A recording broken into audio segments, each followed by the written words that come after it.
Sekarang viewers, kita nyambung lagi penjelasan tentang bagaimana lembaga distribusi harta. Sebelumnya sudah kita uraikan, ya, berlangsung dan berjalan dengan mengkombinasikan, ya, melalui PT Pos Indonesia. Ya, sekarang kita bicara tentang keanggotaan. Ya, kenapa keanggotaan ini harus kita mulai rapikan gitu ya? Kalau bicara soal member, Riba Crisis Center itu punya member terbuka 114.000 orang lebih, ya. Kita sebut sebagai member terbuka karena memang belum ada ikatan gitu ya. Baru sebatas follower saja gitu. Kemudian kalau bicara keanggotaan yang terdata secara rapi, mungkin ada sekitar 6 ribuan. Nah, itu pun secara komunikasi belum terbangun secara baik. Ya, makanya sekarang ketika sudah mulai ada program yang mengkerucut dan membutuhkan dukungan, kita akhirnya membuat mekanisme keanggotaan ini bisa lebih jelas lagi. Ya, nanti nomor keanggotaan itu sendiri akan kita berikan, ya, setelah yang bersangkutan memiliki nomor rekening giro, ya, nomor rekening giro pos. Jadi nomor rekening giro pos itu menjadi nomor anggota yang kita buat, gitulah kira-kira. Nah, apa sih haknya sebagai anggota? Jadi kalau kita bicara selama ini, karena tidak ada fungsi keanggotaan, memang kita membuka diri, ya, untuk membantu siapa saja. Nah, tetapi karena sumber daya semakin terbatas, mau tidak mau kita berbicara tentang siapa yang akhirnya harus kita prioritaskan, gitu. Ya, kalau sumber daya sudah besar, setiap orang akan kita bantu. Tetapi ketika sekarang sumber daya semakin lama semakin berkurang, semakin mengecil, semakin habis, mau tidak mau kita berpikir tentang, ya, bagaimana kita harus bisa memprioritaskan orang-orang yang memberikan dukungan, gitu ya. Jadi hak yang pertama, kita akan memberikan layanan, ya, layanan diberi. Apa itu? Bebas riba. Ini layanan yang pertama. Layanan diberi, layanan di bebas riba. Ya, kemudian layanan yang kedua kita sebut saja layanan besan. Apa itu besan? Layanan besan itu adalah layanan bebas hutang. Ya, itu layanan yang kita berikan. Kemudian yang ketiga adalah layanan pembeda. Apa itu? Pemberdayaan, gitu ya. Jadi layanan diberi, layanan besan, layanan pembeda itu adalah hak-hak yang akan kita berikan kepada anggota-anggota kita. Kemudian apa yang menjadi kewajibannya dong?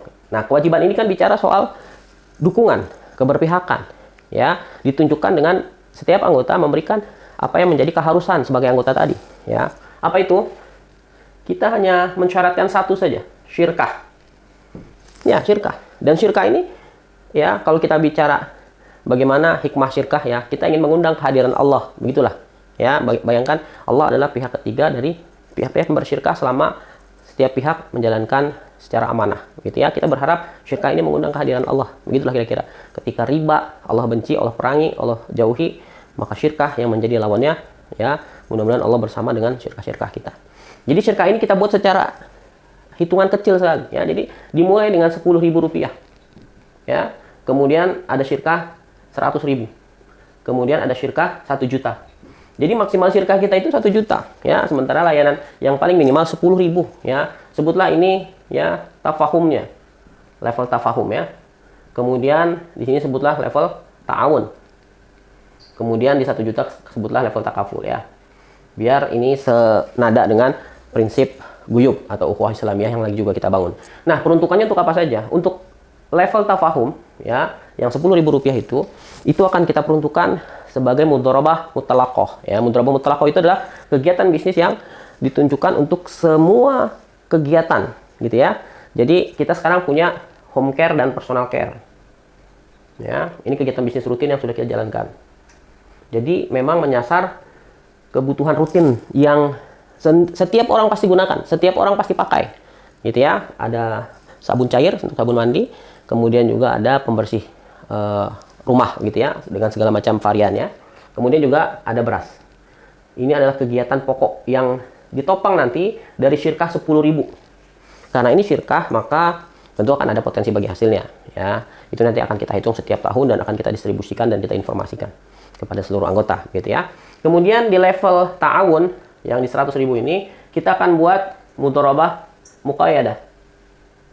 Ya, mudharabah muqayyadah ini kegiatan syirkah, ya, kegiatan bisnis tertentu, ya. Jadi nanti di antara anggota akan saling memunculkan potensi bisnis mereka, lalu dari syirkah 100.000 itulah, ya, permodalannya akan kita himpun, ya, dalam bentuk syirkah-syirkah ini. Tentu, ya, kegiatan yang menunjang semacam proposal bisnis, kemudian potensi dan seterusnya kita akan terus bahas. Jadi akumulasi, ya, syirkah ta'awun ini ini akan menopang dari kegiatan tersebut.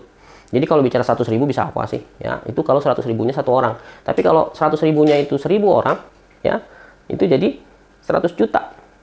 Ya, 100 ribu kali 1.000 orang, ya 100 juta. Dan 1.000 orang itu relatif kecil kalau kita bicara ya potensi anggota yang sekarang sudah kita miliki. Dan 10.000, kalau kemarin-kemarin kita bingung transfernya saja sudah 6.500 gitu ya. Lalu itu kemudian akan membebani operasional kan dengan sendirinya. Nah, dengan adanya ya kantor-kantor pos tadi, transfernya menjadi gratis gitu ya. Jadi ini juga akan memperkecil overhead-nya gitu ya. Kemudian yang 1 juta, syirkah 1 juta yang kita sebut dengan syirkah takaful, itu adalah kegiatan yang akan nanti kita lakukan dalam bentuk syirkah amlak, ya, syirkah kepemilikan bersama, yang kita akan mencairkan, yang selama ini sangat ya beku lah kalau bisa dibilang. Bagaimana kita menguangkan aset-aset properti kita. Jadi selama ini anomali yang terjadi, orang mau jual aset harganya turun, ketika mau beli harganya naik. Padahal suplainya properti kan sudah tidak ada lagi. Tidak ada, kemudian Allah ciptakan bumi yang lain kan, begitulah kira-kira. Allah berikan kepada kita katakanlah properti yang sekarang ada, suplainya sudah tidak ada lagi dan demand-nya terus naik. Jadi tidak ada harusnya secara ekonomi harga properti itu jatuh. Tapi itu yang terjadi sekarang. Ya, properti kita lepas begitu saja dengan harga murah karena kita membutuhkan uang. Nah, sekarang dengan syirkah ini kita akan menjual harga properti kita dengan harga yang pantas dengan cara ya melakukan fungsi takaful tadi. Ya, kita memberikan uang 1 juta kita untuk bisa membeli atau mencairkan aset yang memang menjadi ya sasaran dari kegiatan syirkah amlak itu. Ya, jadi orang sekarang bicara 1 juta punya tanah di mana tuh? Ya, dengan program ini bisa. Dengan syirkah ini setiap orang ikut memiliki. Ya, nanti akan difasilitasi semua kegiatan ini melalui koperasi-koperasi wilayah. Ya, jadi kita akan memberikan atau membentuk koperasi-koperasi wilayah di setiap syirkah itu dilakukan. Ya, jadi setiap orang akhirnya bisa mengkontrol, kemudian juga bisa memberikan aspirasinya melalui wadah koperasi-koperasi yang sudah kita bentuk itu. Ya, ini semua nanti juga sudah dipersiapkan koperasi sekundernya supaya setiap koperasi-koperasi ini bisa berkonsolidasi juga ya antar koperasi. Jadi secara hak dan kewajiban ya ini semua bisa akan terikat ya dengan baik sehingga kita memobilisasi orang-orang bisa lebih adil lah ya. Mudah-mudahan tidak ada pihak yang merasa dirugikan atau merasa ditinggalkan begitu ya, karena dengan skema atau sistem ini mudah-mudahan semua terakomodasi. Demikian teman-teman, sampai ketemu lagi nanti mudah-mudahan dengan penjelasan yang lebih baik ya. Assalamualaikum warahmatullahi wabarakatuh.